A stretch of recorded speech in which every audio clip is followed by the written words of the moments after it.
ఎంతోమంది మహిళలు ప్రాణాలు కోల్పోయారు. సామాన్య ప్రజలు, యుద్ధంతో ఏమాత్రం సంబంధం లేని సామాన్య ప్రజలు కూడా ప్రాణాలు కోల్పోయారు.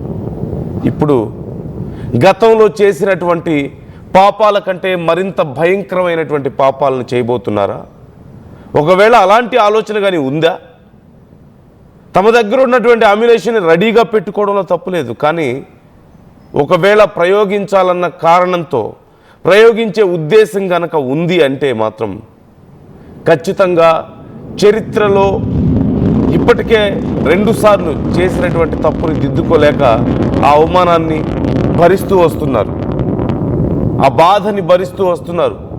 కానీ మరొకసారి ఆ స్థాయికి దిగజారే అవకాశం ఉందా? ఇంకెవరైనా అయితే ఖచ్చితంగా ఆలోచన చేయకపోయి ఉండొచ్చేమో, కానీ అక్కడ ఉంది ట్రంప్ కదా, చెప్పలేం.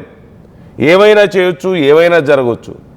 ఎవరు ఊహించారో ఒక దేశ అధ్యక్షుడిని కిడ్నాప్ చేస్తారని, ఎవరు ఊహించారో ఒక దేశ అధ్యక్షుడిని బాంబుల వర్షం కురిపించి మట్టు పెడతారని, ఎవరు ఊహించారు కిడ్నాప్ చేసిన ఆ దేశ ఆయిల్ని వీళ్ళు వ్యాపారం చేసుకుంటారని, ఎవరు ఊహించారు భారతదేశంతో సైతం శత్రుత్వాన్ని పెంచుకోవడానికి ప్రయత్నిస్తారని.